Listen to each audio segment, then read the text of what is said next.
سورۃ الرحمن اور سورۃ الواقعہ یہ آخری جوڑا ہے. میں نے عرض کیا تھا شروع میں کہ یہ 7 صورتیں جو ہیں ان میں سے سورہ قاف منفرد ہے، سورہ زاریات، سورہ طور جوڑا ہے، سورۃ النجم، سورۃ القمر جوڑا ہے، سورۃ الرحمن، سورۃ الواقعہ یہ جوڑا ہے. یہ جوڑا بڑا عجیب ہے. قرآن مجید کی یہ 2 صورتیں ایسی ہیں کہ نبوت، رسالت، وحی ان تینوں کے ذکر سے بالکل خالی، ذکر ہی نہیں. ہر صورت کا اپنا ایک مزاج ہے، اپنی ایک خاص شان ہے اس میں. اور دوسرے یہ کہ سورہ رحمان جو ہے یہ واحد صورت ہے پورے قرآن میں جس میں مسلسل خطاب جنوں اور انسانوں سے متواتر ہو رہا، پیرلل. ویسے تو یہ کہ یہ بات میں عرض کر چکا ہوں کہ جنوں میں کوئی نبی نہیں، ان میں روح نہیں ہے، روح آدم میں پھونکی گئی تھی، اور چونکہ ریسیپینٹ آف وحی از روح تو ان کے ہاں وحی نہیں ہے. لہذا وہ بھی جو انسانوں میں رسول آئے ہیں انہی کی ہدایت کے پیرو رہے. ان میں سے جو اچھے لوگ ہیں، جو نیک لوگ ہیں، وہ ایمان لائے، جس کی ایک مثال ہمارے سامنے آ بھی چکی. وہ جنات تھے، حضرت موسیٰ پر ایمان رکھنے والے تھے، تورات کے ماننے والے تھے، اور ان کا گزر ہوا، قرآن انہوں نے سنا، وہ ایمان لے آئے، اور پھر جا کر وہ اپنی قوم میں تبلیغ شروع کر دی. تو گویا کہ قرآن مجید میں جب یا ایھا الناس کہا جاتا ہے تو اگرچہ انسان مراد ہیں، لیکن یہ کہ انہی کے تابع خطاب جو ہے وہ جنات سے بھی ہے. لیکن اس صورت میں اس کو کھول دیا گیا. باقی یہ اسی پر قیاس کرتے ہیں، پورے قرآن کو سمجھیے کہ پورے قرآن کے مخاطب انسان بھی ہیں، جنات بھی ہیں. لیکن یہاں صرف یہ کہ اس کو ایک ایک قدم کے اوپر تسنیہ کثیرہ، فَبِأَيِّ آلَاءِ رَبِّكُمَا تُكَذِّبَانِ فَبِأَيِّ آلَاءِ رَبِّكُمَا تُكَذِّبَانِ یا معشر الجن والانس، اے انسانوں اور اے جنات کی جماعتوں. جو کھل کر جو ہے صراحت کے ساتھ جو ہے انسانوں کے ساتھ جنات کا ذکر اور ان سے خطاب تو صرف اس ایک صورت میں پورے قرآن مجید میں. ایک اور بات یہ ہے کہ اس میں 2 جنتوں کا تذکرہ ہے، اور سورہ واقعہ میں بھی ایسا ہی ہے. ان دونوں میں ترتیب عجیب ہے مضامین کے اعتبار سے، جس کو کہ آپ مرر امیج کہتے ہیں. آج کل مکان بہت سے بنتے ہیں ایسے کہ بالکل مرر امیج ہوتے ہیں کہ یوں لا کے ملا دیے تو ایک جیسے ہوں گے. ڈرائنگ روم جڑے ہوئے ہیں، پھر کوئی بیڈ روم ہے وہ ادھر ہے، پھر ادھر آخر میں پورچ ہے، وہی نقشہ ادھر ہے، وہی نقشہ ادھر ہے، تو گویا کہ ہے مرر امیج. تو ان دونوں صورتوں میں مضامین جو ہے مرر امیج کے ساتھ ہے. سورہ رحمان میں قرآن مجید کی عظمت کا بیان اور اس کا جو حق ہے جو انسانوں کو ادا کرنا چاہیے اس کو مضمر کیا اور عظمت قرآن کا بیان کیا. یہ شروع ہو رہی ہے صورت اس سے. سورہ واقعہ میں وہ آخر میں آئے گا قرآن کی عظمت کا بیان، اور جو لوگ کہ اس کا حق ادا نہیں کرتے ان کا انجام. پھر اس میں اس کے بعد جو ہے پہلے ذکر ہے اہل جہنم کا، اور اس کے بعد ہے 2 طرح کی جنتوں کا. 2 درجے ہیں اہل جنت کے. لیکن وہاں کیا ہے؟ پہلے تذکرہ ہے دو کامیاب گروہوں کا، اور پھر آخر میں تذکرہ ہے جہنمیوں کا. اس اعتبار سے اس میں مضامین کی بڑی گہری مناسبت بھی ہے، اور ایک مرر امیج کی ترتیب سے یہ عکسی ترتیب ان کے مضامین میں ہے. سورۃ الرحمن بسم اللہ الرحمن الرحیم. نوٹ کر لیجئے یہ ترجیحی جو آیت ہے اس میں 31 مرتبہ آئی ہے آیت. کل آیات 78 ہیں، جن میں سے 31 جو ہیں وہ تو در حقیقت فَبِأَيِّ آلَاءِ رَبِّكُمَا تُكَذِّبَانِ اس کی تکرار ہے. یہ اسلوب قرآن مجید میں یا تو سورہ شعراء میں آ چکا ہے، 8 بار وہ الفاظ آئے تھے، إِنَّ فِي ذَلِكَ لَآيَةً وَمَا كَانَ أَكْثَرُهُم مُؤْمِنِينَ وَإِنَّ رَبَّكَ لَهُوَ الْعَزِيزُ الرَّحِيمُ 8 مرتبہ. یا یہ القمر میں ہم 4 دفعہ پڑھ چکے ہیں، فَكَيْفَ كَانَ عَذَابِي وَنُذُرِ وَلَقَدْ يَسَّرْنَا الْقُرْآنَ لِلذِّكْرِ فَهَلْ مِن مُدَّكِرٍ. اور یہاں سورۃ الرحمن میں 31 بار آئے گا فَبِأَيِّ آلَاءِ رَبِّكُمَا تُكَذِّبَانِ. بسم اللہ الرحمن الرحیم. الرحمن علم القرآن خلق الانسان علمہ البیان. رحمان، اور یہ اللہ کا وہ نام ہے جو رحمت کے مادے سے، لیکن خاص شان اس کی یہ ہے کہ جس میں ایک طوفانی کیفیت ہے اللہ کی رحمت، ٹھاٹھے مارتے ہوئے سمندر کی طرح. غضبان ہم پڑھ چکے ہیں 2 دفعہ، نہایت غضبناک. حضرت موسیٰ کے لیے لفظ آیا غضبان آصفہ. تو عرب کہے گا اگر بھوک سے مر رہا ہے نہ جوعان، پیاس سے مر رہا ہے نہ عطشان، تو رحمان کے وزن پر بہت مبالغہ ہوتا ہے، اور اس میں ایک شان ہوتی ہے جیسے کہ طوفانی شان، طوفان وہ بھی اسی میں ہے۔ اور رحمان وہ ہستی کہ جس کی رحمت ٹھاٹے مارتے سمندر کے مانند ہے۔ علم القرآن، اس نے قرآن سکھایا ہے۔ یعنی یہ کہ قرآن مجید کی عظمت کا تصور کرو، یہ اللہ کی رحمانیت کا مظہر عتم ہے، اس کی رحمت کی سب سے بڑی شان، اس کا مظہر عتم جو ہے وہ قرآن ہے۔ دوسری بات یہ، اللہ کے ناموں میں چوٹی کا نام رحمان ہے، بہت پسندیدہ، رحمت کی تو ضرورت ہر شخص کو ہے۔ حضور نے فرمایا میں بھی مستغنی نہیں۔ آپ نے ایک موقع پہ فرمایا کہ کوشش جنت میں صرف اپنے اعمال کی بنیاد پر نہیں جائے گا جب تک کہ رحمت خداوندی دستگیری نہ کرے۔ اور حضرت عائشہ سے ہے یہ روایت، حضرت عائشہ نے پوچھ لیا، ظاہر بات ہے میاں بیوی کے درمیان ایک بے تکلفی بھی ہوتی ہے کہ کیا حضور آپ بھی؟ آپ نے فرمایا ہاں میں بھی۔ الا ان یتغمدنی ربی برحمتہ، میں بھی جنت میں نہیں جا سکوں گا مگر اس صورت میں کہ میرا رب مجھے اپنی رحمت سے ڈھانپ لے۔ تو رحمان چوٹی کا نام ہے اللہ کے ناموں میں سے، اور جو علم اللہ نے دیا ہے انسان کو اس میں چوٹی کا علم قرآن ہے۔ ایک علم وہ ہے ریویلڈ نالج جس کی چوٹی یہ ہے، ایک علم ہے ایکوائرڈ نالج، رفتہ رفتہ انسان جا رہا ہے، لیکن سب سے اونچا علم، سب سے بڑا علم خلق الانسان، اسی نے انسان کو بنایا، اور اس کی کریشن کا کلائمیکس انسان ہے، تخلیق کی معراج انسان ہے۔ خلقتہ بیدیہ، اپنے دونوں ہاتھوں سے بنایا ہے، جس میں عالم امر اور عالم خلق جمع ہو گئے۔ اس سے آگے علمہ البیان، جو صلاحیتیں انسان کو دی ہیں ان میں چوٹی کی صلاحیت جو ہے بیان ہے۔ انسان کو کہا گیا حیوان ناطق، نطق، قوت بیان، اور یہ بات ہمیں معلوم ہے کہ یہ جو انسان کا جو برین ہے، ظاہر بات ہے گوریلاز میں بھی ہے، چمپینزیز میں بھی ہے، اور بھی حیوانات کے اندر بھی ہے، گھوڑے کا بھی برین ہے، لیکن یہ برین جیسے جیسے رفتہ رفتہ لوئر اینیمل سے اوپر آپ آ کر دیکھتے ہیں، ہائیسٹ انسان کے اندر آ کر اس کا جو گرے میٹر ہے، وہ جو ہائیسٹ ایوالوڈ فارم ہے، اس میں مختلف ایریاز ہیں۔ یہ ویژن کا ایریا ہے، آنکھ سے جو انفارمیشن جا رہی ہے وہ پھر ڈسائفر ہوتی ہے گرے میٹر کے اس پچھلے حصے کے اندر، ہیئرنگ ایریا ہے۔ لیکن سب سے بڑا رقبہ جو ہے وہ ہے اسپیچ سینٹر،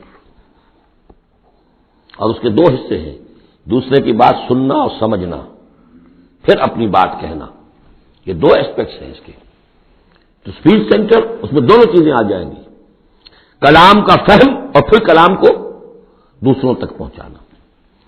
تو علمہ البیان، اللہ نے صلاحیتیں تو اور بھی دی انسانوں کو بہت سی، آنکھ بھی دی، کان بھی دیا، لیکن یہ آنکھ اور کان تو حیوانات میں بھی ہے، بلکہ بعض حیوانات کی بصارت ہم سے کہیں زیادہ آگے ہے۔ بعض حیوانات وہ ہیں کہ جنہیں روشنی کی بھی ضرورت نہیں دیکھنے کے لیے، بغیر اندھیرے میں بھی دیکھتے، ہم تو اندھیرے میں نہیں دیکھ سکتے۔ اس طرح کان، گھوڑے کا کان جو ہے اس کے کان کھڑے ہو جاتے ہیں اینٹنا کی طرح سے، اگر کہیں سے آہٹ ہو، جب یہ اب تک گھوڑ سوار بالکل نہیں دیکھا، کھلا سنا ہے، جب ذرا سی آہٹ کہیں کی گھوڑے نے سن لی۔ اس حوالے سے باقی چیزیں جو ہیں ان میں تو یہ کہ علیحدہ علیحدہ گنا جائے گا تو صلاحیتیں باقی شاید انسان سے بہتر بھی دوسرے حیوانات میں ہیں۔ سونگنے کی صلاحیت کتے میں جتنی ہے ہمارے پاس تو 1/100 بھی نہیں۔ حیوانات میں سونگنے کا ایریا جو ہے وہ بہت بڑا ہوتا ہے برین کے اندر، وہ سونگ کر چیزوں کو اندازہ کرتے ہیں کھانے کی ہے کہ نہیں ہے۔ لیکن انسان کے ہاں آ کر ہائیسٹ لیول آف برین میں یہ اسپیچ سینٹر ہے۔ اب یہ جو 4 آیتوں سے 3 جملے بنے، الرحمن آیت 1 ہو گئی لیکن جملہ تو نہیں بنا، الرحمن مبتدا ہے، علم القرآن خبر ہے، جملہ اب بنا، تو جملے 3 ہوئے، الرحمن و علم القرآن خلق الانسان علمہ البیان۔ اس کو جو ریشو پروپورشن کا قاعدہ ہوتا تھا نسبت و تناسب کا حساب میں، ارتھمیٹک میں 3 ویلیوز دی گئی ہیں، چوتھی تلاش کرو، چوتھی ویلیو اس میں کیا ہے جو مضمر ہے، چھپی ہوئی ہے۔ انسان کو جو بہترین صلاحیت اللہ نے دی ہے قوت بیان، اس کا مصرف بھی ہونا چاہیے بہترین۔ اس کا بہترین مصرف یہ ہے کہ قرآن سمجھو اور سمجھاؤ، قرآن پڑھو اور پڑھاؤ۔ جیسے کہاوت ہے کہ توپ اس لیے نہیں بنتی کہ اسے مکھیاں ماری جائیں، اسی طرح اتنی بڑی صلاحیت جو تمہیں اللہ نے دی ہے، اسی صلاحیت کو وکلاء استعمال کرتے ہو، جو اچھا آرگو کر سکے اس کی فیس بڑھتی چلی جاتی۔ ڈیماگوگ کوئی لیڈر ہے، بڑی اچھی تقریر کر سکتا ہے، وہ بھاگنے پر جو ہے مجمع کو آبادہ کر دے گا، لوگوں کو آبادہ کر دے گا، وہ اپنی گردنیں کٹوا دیں گے، لیڈر بن جائے گا۔ تو یہ صلاحیت جو ہے اس لیے نہیں ہے کہ تم دنیا میں لیڈریاں اپنی بناؤ اس کے ذریعے سے، اس کا مصرف کیا ہے؟ قرآن سمجھو اور سمجھاؤ۔ یہ ہے بیان، اللہ کا بیان۔ اس بیان کو سمجھنا، پہلے تو اسپیچ سینٹر کا وہ حصہ جو ہے اس کو سمجھے، اور پھر اسپیچ سینٹر کا جو دوسرا جو حصہ ہے وہ اس کو بیان کرے۔ چنانچہ اس کو کھول کر بیان کر دیا محمد رسول اللہ صلی اللہ علیہ وسلم نے۔ حدیث ہے آپ کی جس کے راوی ہیں عثمان ابن عفان۔ دیکھیے نام کے اندر بھی وہ قافیہ مل رہا ہے، الرحمن علم القرآن خلق الانسان علمہ البیان عن عثمان ابن عفان۔ اب عفان کے بیٹے عثمان نے روایت کیا، حضور نے فرمایا خیرکم من تعلم القرآن وعلمہ، اور خیر یہاں پر سپرلیٹو کے سنس میں آ رہا ہے، تم میں بہترین لوگ وہ ہیں جو قرآن سیکھیں اور سکھائیں۔ اب سورہ قبر کے فوراً بعد یہ وَلَقَدْ يَسَّرْنَا الْقُرْآنَ لِلذِّكْرِ فَهَلْ مِن مُّدَّكِرٍ الرحمن علم القرآن خلق الانسان علمہ البیان الشمس والقمر بحسبان۔ یہ سورج اور چاند سب ایک حساب کے ساتھ ہیں، ان کی گردش حساب کے ساتھ ہے، اسی حساب سے دن بن رہے ہیں، راتیں بن رہی ہیں، ہفتے اور سال اور مہینے بن رہے ہیں۔ والنجم والشجر یسجدان، نجم جو ہے تو ستارے، سورج اور چاند کے مناسبت سے تو اس کے لیے ستارے کی مفہوم ہے، لیکن نجم جو عربی زبان میں جھاڑیوں کو بھی کہتے ہیں جو زمین میں ہوتی ہیں، کیونکہ یہ ستارے بھی زمین میں اتنے نظر آتے ہیں جیسے کہ جھاڑیاں ہوں۔ تو نجم و شجر و یسجدان، شجر کے حوالے سے اگر ترجمہ کرتے ہیں تو وہ جھاڑیاں، یہ بھی سجدہ کرتے ہیں، اللہ کے سامنے سربسجود ہوتے ہیں، ان کے سائے جیسا کہ کئی دفعہ آ چکا ہے۔ وَالسَّمَاءَ رَفَعَهَا وَوَضَعَ الْمِيزَانَ، اور آسمان کو اس نے بلند کیا اور اس میں رکھے ترازو۔ یہاں اس سے مراد وہ ترازو نہیں ہے جو کہ تولتی ہے دنیا کے اندر، اس میں بیلنس ہے، کاسمک بیلنس۔ آسمان اور زمین کے اندر، آسمان میں جتنے اجرام سماویہ ہیں، ان کو جو چیز تھامے ہوئے ہے، قائم رکھے ہوئے ہے، وہ ایک بیلنس ہے۔ جو کشش ثقل ہے، ان کی مختلف، یہ سب ایک دوسرے کو کھینچ رہے ہیں، اور ادھر ادھر سے دونوں طرف سے جو کھینچ ہے وہ ہر کرے کو اپنی جگہ پر رکھے ہوئے ہے۔ یہ بیلنس جب ذرا سا گڑبڑ ہوگا اور یہ کرے آپس میں ٹکرا جائیں گے، فاصلے بھی کہیں تو ہوتا ہے conversely proportional to the distance, لہذا وہ جو گریویٹیشنل فورس ہے، اگر ایک طرف سے ذرا فاصلہ کم ہو گیا، اس کا مطلب دوسری طرف بڑھ گیا، تلپٹ ہو جائے گا۔ تو یہ کاسمک بیلنس ہے۔ وَالسَّمَاءَ رَفَعَهَا وَوَضَعَ الْمِيزَانَ أَلَّا تَطْغَوْا فِي الْمِيزَانِ، دیکھو اس میزان میں، اس توازن میں، یہ جو بیلنس ہے یہاں کا، اس میں کوئی کمی بیشی نہ کرو، بد زیادتی کرو۔ وَأَقِيمُوا الْوَزْنَ بِالْقِسْطِ وَلَا تُخْسِرُوا الْمِيزَانَ، اور قائم رکھو وزن کو قسط کے ساتھ، عدل کے ساتھ، اور اس کے اندر کہیں کوئی کمی نہ کرو، نہ تطغوا نہ تخسروا، نہ کمی نہ زیادتی۔ کہیں فاصلہ بڑھ جائے گا تب بھی خرابی، کہیں فاصلہ کم ہو جائے گا تب بھی خرابی۔ وَالْأَرْضَ وَضَعَهَا لِلْأَنَامِ، الفاظ کی مناسبت سے بعض لوگوں نے سمجھا کہ ترازو ہی مراد ہے، تو ٹھیک ہے، اس میں کوئی حرج نہیں ہے اگر مراد لی جائے، لیکن ترتیب دیکھیے جس طرح یہ آ رہا ہے الشمس والقمر بحسبان۔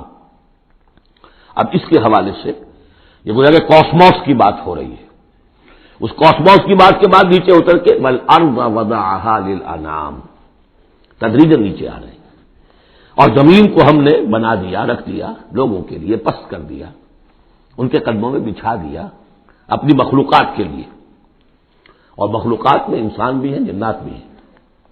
فیہا فاکہۃ، اس میں میوے ہیں، والنخل، اور کھجوریں ہیں، ذات الاکمام، جن پر کے غلاف چڑھے ہوتے ہیں، والحب ذو العصف، اور اناج ہے جس کے ساتھ بچ بھی ہوتا ہے، والریحان، اس کے دو ترجمے ہیں، ایک تو یہ کہ اور خوشبودار پھول بھی ہے، یا یہ کہ اور دوسری غذائیں بھی ہیں۔ فَبِأَيِّ آلَاءِ رَبِّكُمَا تُكَذِّبَانِ، عام طور پر جو ترجمہ ہے اس میں اعلیٰ کا ترجمہ کیا گیا ہے نعمتیں، لیکن اصل میں یہاں نعمت قدرت ان دونوں کو جمع کیجیے.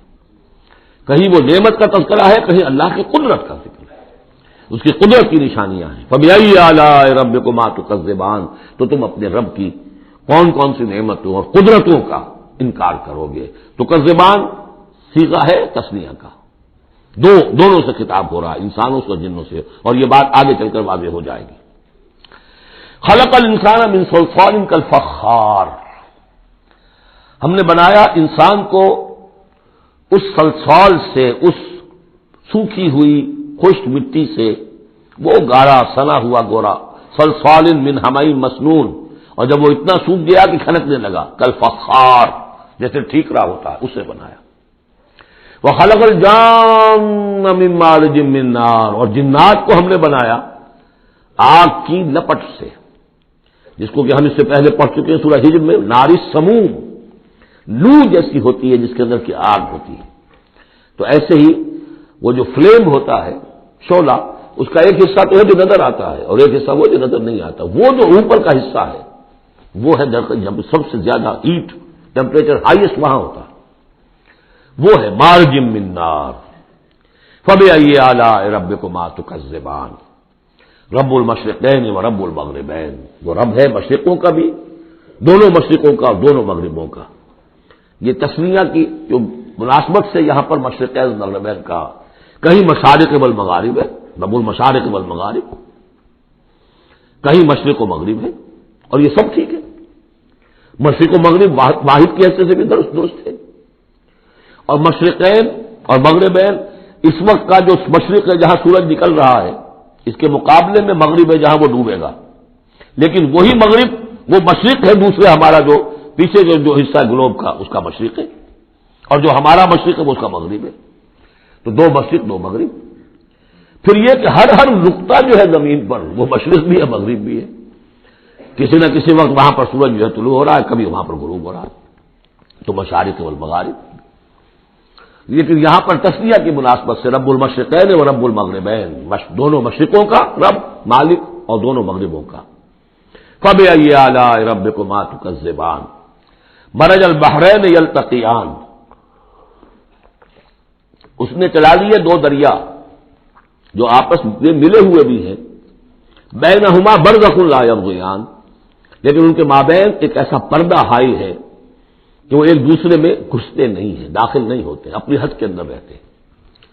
یہ ہیں گرم روئیں چلتی ہیں ٹھنڈے پانی کے سمندر میں، یا جیسے کہ کابل پر نظر آتا ہے دو دریا چل رہے ہیں، دریائے سندھ کا پانی علیحدہ نظر آ رہا ہے اور دریائے کابل کا علیحدہ نظر آ رہا ہے، اور یہ اٹک پر نظر آتا ہے، اور کافی دور تک پھر یہ علیحدہ علیحدہ چل کے نظر آتے ہیں. فبأي آلاء ربكما تكذبان يخرج منهما اللؤلؤ والمرجان، اور ان دونوں سے نکلتے ہیں موتی بھی اور گونگے بھی.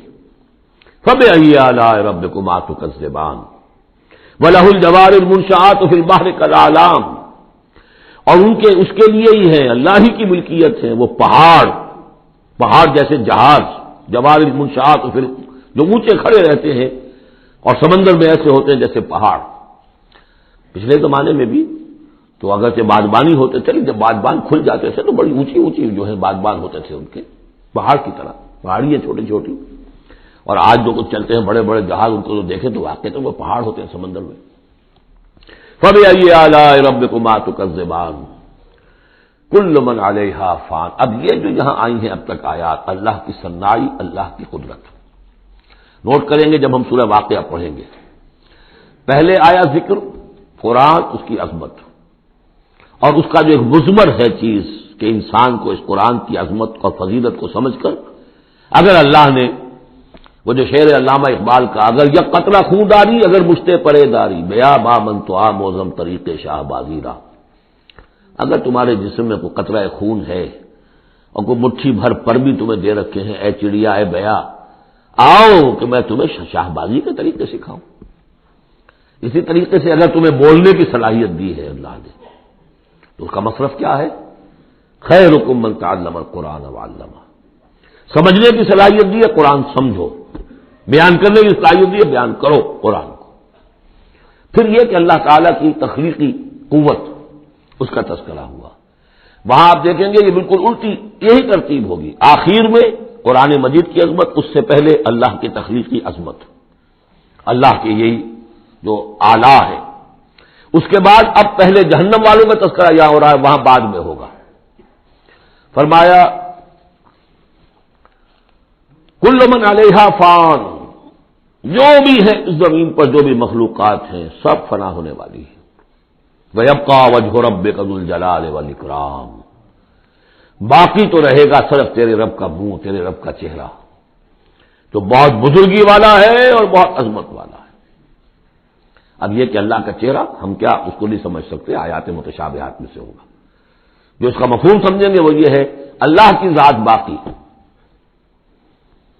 باقی سب چیز اللہ تعالیٰ کے سوا سب فانی، پوٹینشلی سب فانی ہے، اپنے طور پر سب کسی کا وجود جو ہے اپنے بل پر قائم نہیں ہے۔ اللہ جب تک قائم رکھے تو در حقیقت وہ خود اپنے بل پر قائم نہیں ہے، وہ تو اللہ تعالیٰ نے ان کو قائم رکھا ہوا ہے۔ کل من علیہا فان، اللہ باقی من کل فان، اللہ ہی باقی ہے، باقی تمام فانی ہے۔ وَيَبْقَى وَجْهُ رَبِّكَ ذُو الْجَلَالِ وَالْإِكْرَامِ فَبِأَيِّ آلَاءِ رَبِّكُمَا تُكَذِّبَانِ يَسْأَلُهُ مَن فِي السَّمَاوَاتِ وَالْأَرْضِ، جو بھی ہے آسمان اور زمین میں وہ سب اس کے در کے سوالی ہیں، اسی سے مانگ رہے ہیں۔ وجود بھی ملا ہے اسی سے، حیات کسی کے پاس ہے دی ہوئی ہے اسی کی، کوئی صلاحیت ہے تو دی ہوئی ہے اسی کی، کوئی ذہانت ہے تو دی ہوئی ہے اسی کی، روز کا رزق جو آ رہا ہے اسی کا عطا کرنا، ہر ایک سائل ہے۔ جو سورہ محمد میں ہم نے پڑھا کہ تم سب فقراء ہو واللہ هو الغنی وانتم الفقراء، تم سب کے سب محتاج ہو، تمہارا وجود مستعار، تمہاری حیات مستعار، تمہیں علم جو دیا اس نے دیا جتنا دیا، ولا یحیطون بشیء من علمہ الا بما شاء، تو تمہاری کیفیت یسألہ من فی السماوات والارض، اسی سے مانگتا ہے جو بھی ہے آسمانوں میں اور زمین پہ۔ کل یوم ہوا فی شان، وہ ہر دن ایک شغل میں ہے، اس کی ایک مصروفیت ہے۔ یہاں میرے نزدیک اشارہ ہے اسی بات کی طرف، یدبر الامر من السماء الى الارض ثم یعرج الیہ فی یوم کان مقدارہ الف سنۃ مما تعدون، تدبیر امر ہے، ایک دن کی تدبیر وہ کرتا ہے، کیا کچھ تو حالانکہ وہ ایک دن اس کا 1000 سال کا ہے، اس میں کیا کیا ہونا ہے، کس طرح سے ہونا ہے، پھر وہ احکام کی تنفیذ ہوتی ہے، پھر اس کی رپورٹ ہے، اس کو واپس جاتی ہے۔ تو کل یوم ہوا فی شان، وہ کوئی ایک یوں سمجھیے کہ کوئی اسٹیٹک کوئی حقیقت نہیں ہے، خود اس کی مصروفیات، کل یوم ہوا فی شان، نئی شان کے ساتھ اس کا ظہور ہوتا ہے۔ کل یوم ہوا فی شان فبأی آلاء ربکما تکذبان سنفرغ لکم ایھا الثقلان، اب یہاں پر کھل کر بات کی کہ یہ تکذبان کیوں کہا جا رہا ہے، ہم جلد ہی فارغ ہو جائیں گے تمہارے لیے، اے دو بھاری قافلوں، اے انسانوں کا قافلہ اور اے جنات کے قافلے۔ ابھی جو ہے اس کائنات کو ہم نے چلایا ہوا ہے، ابھی مہلتیں ہم نے دے رکھی ہیں، وقت مقرر کیا ہوا ہے، اجل مسمى ہے اس کائنات کی بھی اور ہر قوم کی بھی، لکل امت اجل، ہر امت کے لیے بھی ایک اجل ہے، ہر ایک فرد کی اجل ہے، وہ سب ہے، لیکن عنقریب ہم فارغ ہو جائیں گے تمہارے لیے، تمہیں اپنے پاس بلا دیں گے، تم سے حساب کتاب لیں گے، تم سے پوچھ گچھ ہوگی۔ فبأی آلاء ربکما تکذبان، تو اے جنات اور اے انسانوں کی جماعت، تو تم اپنے رب کی کن کن نعمتوں کا اور کن کن صنائیوں کا، کن کن قدرتوں کا انکار کرو گے۔ یا معشر الجن والانس ان استطعتم ان تنفذوا من اقطار السماوات والارض فانفذوا لا تنفذون الا بسلطان فبأي آلاء ربكما تكذبان يرسل عليكما شواظ من نار ونحاس فلا تنتصران فبأي آلاء ربكما تكذبان صدق اللہ العظیم۔ کیونکہ اس سے پہلے آیت آ چکی ہے سنفرغ لکم ایھا الثقلان، دو بھاری قافلے جو ہیں اللہ تعالیٰ کی مخلوقات میں سے، ایک قافلہ انسانیت اور ایک قافلہ جو جنوں پر مشتمل ہے۔ اب یہاں اس آیت میں، آیت نمبر 33 میں براہ راست ان سے خطاب ہے، اے گروہ جن اور اے گروہ انس، یا معاشر الجن والانس ان استطعتم، اگر تمہارے اندر استطاعت ہے، طاقت رکھتے ہو، ان تنفذوا من اقطار السماوات والارض، کہ تم نکل بھاگو آسمانوں اور زمین کے دائروں سے، کناروں سے، فانفذوا تو نکل جاؤ، لا تنفذون الا بسلطان، نہیں نکل سکو گے مگر اللہ تعالی کی سرعت کے ساتھ۔ یہ آیت مبارکہ مشکلات القرآن میں سے ہے، پوری طرح ہم شاید ابھی نہ سمجھ پائیں جب تک کہ اور ہمارا علم جو ہے کائنات کے بارے میں، کاسموس کے بارے میں اور علم بڑھ نہیں جاتا، لیکن یہ کہ عام طور پر یہ سمجھا گیا ہے کہ یہ انسان اور جن جو ہیں ایک حد تک ان کی رسائی ہے اس کائنات کے اندر، اس سے آگے نہیں، جیسے کہ آ چکا ہے، میں پہلے بھی بیان کیا ہے کہ جنات کے لیے غالباً یہ ہمارا جو سولر سسٹم ہے یہ پورا جو ہے یہ ان کی جولان گاہ ہے، اس میں یہ جائیں جدھر جائیں چلے جائیں، اس سے آگے نہیں۔ انسانوں کا معاملہ یہ ہے کہ وہ اس کے اندر بھی جو بھی فاصلہ طے کرتے ہیں وہ ظاہر بات ہے کہ وہ اس کے لیے مشینیں ایجاد کر کے جہاں تک جا رہے ہیں، لیکن اس پورے سولر سسٹم تک بھی ان کی رسائی ممکن نہیں ہوگی۔ لیکن یہ کہ ایک گمان میرا ہے جو میں آپ کے سامنے پیش کر رہا ہوں کہ قرآن مجید جب آسمانوں اور زمین کی بات کرتا ہے تو وہ مراد ہوتی ہے کل کائنات، کل یونیورس، اور کل یونیورس کے کناروں سے نکل بھاگنا، اس کے کیا معنی ہے؟ اس کے معنی یہ ہے معدوم ہو جانا، یعنی یہ کہ جہنم میں پڑنے والے چاہیں گے کہ ہم معدوم ہو جائیں، کاش کہ جیسا کہ ہم نے پڑھا تھا سورہ نساء میں، فَكَيْفَ إِذَا جِئْنَا مِنْ كُلِّ أُمَّةٍ بِشَهِيدٍ وَجِئْنَا بِكَ عَلَىٰ هَٰؤُلَاءِ شَهِيدًا، اس روز انسان چاہیں گے کہ اس طرح زمین شق ہو جائے، وہ اس میں دھس جائے اور زمین اوپر سے برابر کر دی جائے، یہ تو ہوگا یوم الحساب کو۔ لیکن سوال یہ ہے کہ من اقطار السماوات والارض، تمام آسمانوں اور زمین کے کناروں سے نکل بھاگنا، معدوم ہونا، یہ بھی بس میں نہیں ہے، اللہ کے اذن سے ہی ہم بنے ہیں، ہمیں وجود عطا ہوا ہے، اور اللہ ہی کا اختیار ہے جو ہمیں معدوم کر سکتا ہے۔ ہم لاکھ چاہیں کہ معدوم ہو جائیں، معدوم نہیں ہو سکتے، یہ بھی ہمارے اختیار سے باہر ہے، اذن رب ہی ہو تو ہم معدوم ہوں بغیر اذن رب۔ یہاں پر ویسے جو الا بسلطان، اللہ کا حکم، اللہ کی مرضی، اللہ کی سند، اس طرح کی کوئی بات ہے، اگرچہ عام طور پر بات وہ سمجھی گئی ہے جو پہلے میں نے بتایا، میرا گمان یہ ہے واللہ عالم۔ بہرحال مشکلات القرآن میں سے ہے۔ فَبِأَيِّ آلَاءِ رَبِّكُمَا تُكَذِّبَانِ، تو تم اپنے رب کی کن کن نعمتوں اور کن کن صناعیوں اور کاریگریوں اور کن کی قدرتوں کا انکار کرو گے۔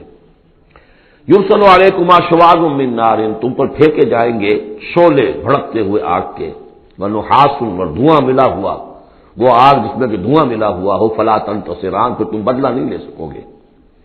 فَبِأَيِّ آلَاءِ رَبِّكُمَا تُكَذِّبَانِ، فَإِذَا انشَقَّتِ السَّمَاءُ، جب آسمان پھٹ جائے گا، فَكَانَتْ وَرْدَةً كَالدِّهَانِ، تو ایسے ہو جائے گا گلابی رنگ کا جیسے کہ تیل کی تلچھٹ ہوتی ہے، جب تیل کو صاف کیا جاتا ہے تو اس کے نیچے جو تلچھٹ رہ جاتی گلابی رنگ کی۔ فَبِأَيِّ آلَاءِ رَبِّكُمَا تُكَذِّبَانِ فَيَوْمَئِذٍ لَا يُسْأَلُ عَنْ ذَنبِهِ إِنسٌ وَلَا جَانٌ، تو اس روز کوئی پوچھنے کی ضرورت نہیں ہوگی ان کے گناہوں کے بارے میں، نہ انسانوں سے نہ جنوں سے۔ اللہ تعالیٰ پوچھے گا، حساب کتاب بھی ہوگا، لیکن یہ کہ اپنی جگہ پر ہر ایک کے چہرے پر لکھا ہوگا اس کا انجام۔ بل الانسان علی نفسہ بصیرہ، چنانچہ کئی جگہ قرآن مجید میں نقشہ کھینچا گیا ہے، میدان قیامت میں جب لوگ کھڑے ہوں گے، کچھ لوگوں کے چہرے تر و تازہ ہوں گے، کچھ لوگوں کے اوپر مردنی چھائی ہوئی ہوگی۔ جس کی مثال بہترین ہوتی ہے ہائی سکولز کے اندر، ہر سال جب ڈکلیئر کرتے ہیں امتحان، سالانہ امتحان کا نتیجہ، تو جب کھڑے ہوتے ہیں طالب علم سننے کے لیے، تو بعض لوگوں کے چہروں کے اوپر لکھا ہوتا ہے کہ یہ فیل ہونے، اس لیے کہ انہیں معلوم ہے لکھ کر کے آئے تھے ہم، اور بعض کے چہرے تر و تازہ ہوتے ہیں، انہیں اگر فکر ہوتی ہے تو اس کی کہ میں فرسٹ آتا ہوں یا نہیں آتا، بس اس کی تشویش ہو سکتی ہے، لیکن یہ کہ انہیں کوئی اندیشہ یہ نہیں ہوتا کہ وہ فیل ہو جائیں گے۔ فَيَوْمَئِذٍ لَا يُسْأَلُ عَنْ ذَنبِهِ إِنسٌ وَلَا جَانٌ، اس دن پوچھا جانا ضروری نہیں ہوگا کسی سے بھی، نہ جن سے نہ ان سے، ان کے گناہ کے بارے میں۔ فَبِأَيِّ آلَاءِ رَبِّكُمَا تُكَذِّبَانِ يُعْرَفُ الْمُجْرِمُونَ بِسِيمَاهُمْ، پہچان لیے جائیں گے مجرم اپنے چہروں سے، چہرے ان کے اترے ہوئے ہوں گے، انہیں تو معلوم ہوگا۔ یعرف المجرمون بسیماہم فیؤخذ بالنواصی والاقدام، پھر ان کو پکڑا جائے گا ان کی پیشانی کے بالوں سے اور پاؤں سے، یعنی ہر ایک کو کوئی فرشتہ جو ہے وہ ادھر سے اس کی پیشانی کے بال پکڑے گا اور ادھر سے اس کی ٹانگیں پکڑ کر ٹاس کرے گا اسے۔ فبأي آلاء ربكما تكذبان هذه جہنم التي يكذب بها المجرمون، جب پھینکا جائے گا اسے جہنم، یہ ہے وہ جہنم کہ جس کو جھٹلاتے رہے تھے وہ لوگ کہ جو جھٹلانے والے تھے، هذه جہنم التي يكذب بها المجرمون، جسے مجرم گناہگار جھٹلاتے رہے۔ یطوفون بینہا وبین حمیم آن، اب وہ چکر لگاتے رہیں گے، اس آگ سے نکلیں گے، پانی پینا چاہیں گے تو وہ پانی کھولتا ہوگا، حمیم آن، کھولتے پانی کے اور اس آگ کے درمیان۔ فبأي آلاء ربكما تكذبان، اب یہ تو اہل جہنم کا انجام ہے جو یہاں بیان ہو گیا۔ یہاں جنتیوں کے انجام سے پہلے ان کا بیان ہے، سورہ واقعہ میں پہلے جنتیوں کا بیان آئے گا اور پھر اہل جہنم کا بیان آئے گا، ترتیب عکسی۔ وَلِمَنْ خَافَ مَقَامَ رَبِّهِ جَنَّتَانِ، اور جو بھی اپنے رب کے حضور میں کھڑے ہونے سے ڈرتا رہا، لرزا اور ترسا رہا، اس کے لیے دو جنتیں ہیں۔ یہ دو جنتیں کیوں کہی گئی؟ اس کے لیے جو توجیہ میری سمجھ میں آئی ہے اس میں مجھے خاصا اطمینان ہے، انشراح ہے کہ جنتیں جو جنوں کے لیے ہوں گی وہ علیحدہ جنت ہے، انسانوں کے لیے علیحدہ ہے۔ ظاہر بات ہے دونوں کے احساسات جدا ہیں، دونوں کے ذوق جدا ہیں، دونوں کے مذاق جدا ہیں، لہذا ایک جنت ہے کہ جو انسانوں کے لیے ہے اور ایک جنت ہے کہ جو جنات کے لیے ہے۔ ایک ہی طرح کی چیزیں ان دونوں کے لیے پلیزنٹ اور ان دونوں کے لیے جو ہو سکتی ہیں مسرت اور سرور آمیز، وہ ایک طرح کی نہیں ہو سکتی، ان کے تقاضے مختلف ہوں گے۔ تو لمن خاف، جو ڈرنے والے ہیں ان کے لیے جنتیں فراہم کر دی اللہ نے، وہی تسلیہ کا صیغہ ہے کیونکہ یہاں جنوں اور انسانوں سے خطاب ہو رہا ہے مسلسل۔ یہ جو جنتان ہوں گی یہ ابتدائی جنتیں جن کا ذکر یہاں ہو رہا ہے، اس کے بعد دو اور جنتیں ہوں گی۔ تو جنتیوں کے دو درجے ہیں، ان میں جنات بھی ہوں گے انسان بھی ہوں گے، تو چار ہو گئے۔ کمتر درجے کے جنتی انسان اور جن دو، اور برتر درجے کے جنتی انسان اور جن دو، تو دو اور دو چار۔ تو یہاں پر اس سورہ مبارکہ میں چار جنتوں کا ذکر ہے۔ پہلے یہ کمتر درجے کے جنتیوں کا ذکر ہو رہا ہے۔ وَلِمَنْ خَافَ مَقَامَ رَبِّهِ جَنَّتَانِ فَبِأَيِّ آلَاءِ رَبِّكُمَا تُكَذِّبَانِ ذَوَاتَا أَفْنَانٍ، اس کی بہت سی شاخیں ہوں گی اس جنت کی۔ فَبِأَيِّ آلَاءِ رَبِّكُمَا تُكَذِّبَانِ فِيهِمَا عَيْنَانِ تَجْرِيَانِ، ان دونوں میں چشمے ہیں۔ اب عینان، ایک ایک جنت میں ایک ایک چشمہ ہے جو بہ رہا ہے۔ فَبِأَيِّ آلَاءِ رَبِّكُمَا تُكَذِّبَانِ، اپنے رب کی کون کون سی نعمتوں کو جھٹلاؤ گے۔ فِيهِمَا مِن كُلِّ فَاكِهَةٍ زَوْجَانِ، اور ان دونوں میں ہر طرح کے جو میوے ہیں ان کی دو دو قسمیں ہیں، جوڑے ہیں۔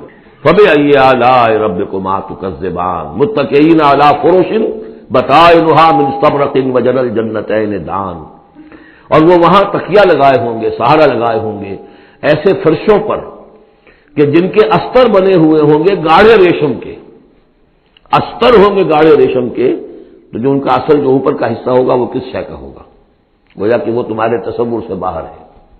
وَجَنَى الْجَنَّتَيْنِ دَانٍ، اور دونوں جو باغ ہیں دونوں جنتوں کے، ان کے جو پھل ہیں میوے وہ جھک رہے ہوں گے، نیچے کو ہوں گے، تاکہ آرام سے جنتی جو ہے جو چاہے حاصل کر لے۔ فَبِأَيِّ آلَاءِ رَبِّكُمَا تُكَذِّبَانِ فِيهِنَّ قَاصِرَاتُ الطَّرْفِ، ان جنتوں میں ہوں گی وہ عورتیں کہ جن کی نگاہیں نیچے جھکی ہوئی ہوں گی۔ عورت کے اندر شرم اور حیا جو ہے اس کا خاص زیور ہے، یہ خود اس کے حسن کا ایک حصہ ہے۔ تو نگاہوں کا نیچا ہونا یہ اصل میں حیا اور شرم کی علامت ہے، نیچے نگاہ والیاں۔ لم یطمثن انس قبلہم ولا جان، ان کو چھوا نہیں ہوگا اس سے پہلے نہ کسی انسان نے نہ جن نے، ان سے پہلے۔ یعنی ظاہر بات ہے کہ جو جنوں کی جنت ہے اس میں ان کی مناسبت سے ان کے لیے بیویاں ہوں گی، اور جو مردوں کی انسانوں کی جنت ہے ان کے لیے ان کی مناسبت سے ہوں گی، اور وہ جو ہوں گی جو جنت جنات کی ہے ان میں جو بھی ان کے لیے ہوں گی ان کی بیویاں، انہیں بھی کسی جن نے پہلے چھوا نہیں ہوگا، اور اسی طرح انسانوں کے لیے جو جنت ہوگی اس میں جو ان کو بیویاں دی جائیں گی ان کو کسی انسان نے پہلے نہیں چھوا ہوگا۔ فَبِأَيِّ آلَاءِ رَبِّكُمَا تُكَذِّبَانِ كَأَنَّهُنَّ الْيَاقُوتُ وَالْمَرْجَانُ، وہ جو ہوں گی بیویاں دی جائیں گی ان جنتوں میں وہ ایسے ہوں گی جیسے لال اور مونگے. فبأي آلاء ربكما تكذبان هل جزاء الإحسان إلا الإحسان. کیا احسان کا، بھلائی کا، نیکی کا بدلہ احسان اور بھلائی کے سوا بھی کچھ ہو سکتا ہے؟ ان لوگوں نے اللہ کے لیے، اللہ کے دین کے لیے، اللہ کے احکام کی پابندی میں جو کچھ بھی انہوں نے محنتیں کی، کوششیں کی، اب ظاہر بات ہے کہ اللہ تعالیٰ کو اس کا بدلہ انہیں دینا ہے انہی صورتوں میں. وَمِن دُونِهِمَا جَنَّتَانِ، اور ان سے پرے دو جنتیں اور ہیں. اب اس میں مفسرین کے مختلف اقوال ہیں، پہلی جنتیں کن کی ہیں، دوسری جنتیں کن کی ہیں. اس لیے کہ اس کے لیے دو الفاظ جو آئیں گے سورہ واقعہ میں آئیں گے کہ ایک اصحاب الیمین ہے اور ایک مقربون ہے. ایک وہ ہے جو آگے اللہ کے بہت ہی مقرب بارگاہ ہو جاتے ہیں، اولئک المقربون، اور ایک وہ ہے کہ جو داہنے والے ہیں اور ایک ہے شمال والے. تو ایک تو ہے بنیادی، یہ گمراہ تھے، یہ جہنمی، یہ نیک تھے، اور یہ جو ہے جنتی ہیں. لیکن ایک ہے بہت آگے والے، فالسابقون السابقون اولئک المقربون، وہ لوگ جو آگے نکل جانے والے ہیں، وہ جو بلندتر نیکیوں والے ہیں، بلندتر مقامات والے ہیں. جیسے کہ سورہ توبہ میں ہم نے پڑھا تھا والسابقون الاولون من المہاجرین والانصار والذین اتبعوہم بإحسان، تو دو درجے ہو گئے تھے. تو اس طرح یہاں پر جو میرے نزدیک پہلی جنتوں کا تذکرہ جو ہے وہ در حقیقت ہے جو کم تر جنتی ہے، اصحاب الیمین. اور اب جو تذکرہ ہو رہا ہے وہ ہے جنت ان کی کہ جو مقربین بارگاہ ہے، سابقین. وَمِن دُونِهِمَا جَنَّتَانِ، اور ان دونوں کو پرے اور دو جنتیں ہوں گی. فَبِأَيِّ آلَاءِ رَبِّكُمَا تُكَذِّبَانِ، یہ بھی دو ہوں گی، ایک جنات کے لیے اور ایک انسانوں کے لیے. مُدْحَامَّتَانِ، بڑے گہرے سبز رنگ کی جنتیں ہوں گی. سبز کاہی جسے ہمارے ہاں کہا جاتا ہے، گہرا سبز، سیاہی مائل سبز، اتنی گہرا سبز ہو کہ سیاہی مائل ہو جائے. یہ میں ابھی عرض کروں گا، اس کی ایک خاص پس منظر ہے. فَبِأَيِّ آلَاءِ رَبِّكُمَا تُكَذِّبَانِ فِيهِمَا عَيْنَانِ نَضَّاخَتَانِ، اس میں دو چشمے ہیں ابلتے ہوئے. فَبِأَيِّ آلَاءِ رَبِّكُمَا تُكَذِّبَانِ فِيهِمَا فَاكِهَةٌ وَنَخْلٌ وَرُمَّانٌ، اس میں میوے ہیں، کھجوریں ہیں، انار ہیں. فَبِأَيِّ آلَاءِ رَبِّكُمَا تُكَذِّبَانِ، یہ یوں سمجھیے کہ ایک تو ہے خالص عربی ذوق، اور عرب کا جو ایک خاص ماحول تھا، اور خاص طور پر عرب کا وہ علاقہ جس میں قرآن نازل ہوا ہے، حجاز، پہاڑی علاقہ ہے. اس میں جب آتے تھے چشمے اور جب بہہ جاتی تھی وادیاں تو ابلتی ہوئی پہاڑی چونکہ چشمے جیسے ہوتے ہیں، پہاڑی نالے، تو ان کے اندر جوش و خروش ہوتا ہے. اور دوسرے کہ وہاں پر جو باغات ہوتے تھے کھجور کے درخت، اور وہاں پر وہ سبزی جو رنگ ہے ان کا وہ سبزی مائل گہرا، اور اسی کے اندر پھر جو چھاؤں ہے. تو جو ان کا تصور ہے ایک عربی ذوق ہے، ایک عجمی ذوق ہے. وہ عجمی ذوق ہے جو پہلے بیان ہوا ہے، عربی ذوق ہے جو اب بیان ہو رہا ہے. فیہما فاکہۃ ونخل ورمان، اب یہ چیزیں جو ہیں یہ عرب کے اندر کھجوریں ہیں، انار ہے. فبأي آلاء ربكما تكذبان فیہن خیرات حسان، اس میں ہوں گی بہت ہی اچھی عورتیں نہایت خوبصورت. فبأي آلاء ربكما تكذبان حور مقصورات فی الخیام. اب یہاں حور کا لفظ آیا، پہلے میں نہیں آیا ہے. پہلے میں یہ تو آیا ہے فیہن قاصرات الطرف لم یطمثن انس قبلہم ولا جان، لیکن لفظ حور یہاں آیا ہے. اسی کو نوٹ کریں گے کہ سورہ واقعہ میں بھی ایک کے ساتھ حور کا لفظ آئے گا، دوسرے کے ساتھ نہیں. حور مقصورات فی الخیام، اب یہ بھی عرب پس منظر ہے، خیموں میں رہنے والے. وہ حوریں کہ جو خیموں میں رکی رہنے والی ہوں گی. ظاہر بات ہے کہ وہاں پر تو عام طور پر شہر بہت کم تھے پورے عرب کے اندر، حجاز کے اندر بہت کم. جو عام طور پر جو آبادیاں تھیں وہ خیموں میں رکی رہنے والیاں. وقرن فی بیوتکن ولا تبرجن تبرج الجاہلیۃ الاولی، وہ شمع محفل نہیں بنتی بلکہ وہ چراغ خانہ بنتی ہیں. حور مقصورات فی الخیام فبأي آلاء ربكما تكذبان لم یطمثن انس قبلہم ولا جان، نہیں انہیں چھوا ہوگا ان سے پہلے نہ کسی انسان نے اور نہ کسی جن نے. یہ ان دونوں کے میرے نزدیک علیحدہ جنات کی جو جنت ہے اس میں جو ان کے لیے عورتیں اور بیویاں فراہم کی جائیں گی انہیں کسی جن نے نہیں چھوا ہوگا ان سے پہلے. اور جو انسانوں کے لیے جنت ہوگی وہاں جو انہیں بیویاں دی جائیں گی اور حوریں دی جائیں گی انہیں کسی انسان نے نہیں چھوا ہوگا. فبأي آلاء ربكما تكذبان متكئين على رفرف خضر وعبقري حسان، وہ تکیہ لگائے بیٹھے ہوئے ہوں گے سب مسندوں پر اور بڑے قیمتی نفیس بچھونوں پر. فَبِأَيِّ آلَاءِ رَبِّكُمَا تُكَذِّبَانِ تَبَارَكَ اسْمُ رَبِّكَ ذِی الجلال والإکرام، بہت بابرکت ہے نام تیرے رب کا جو بہت ذی الجلال بڑائی والا ہے اور اکرام عظمت والا ہے۔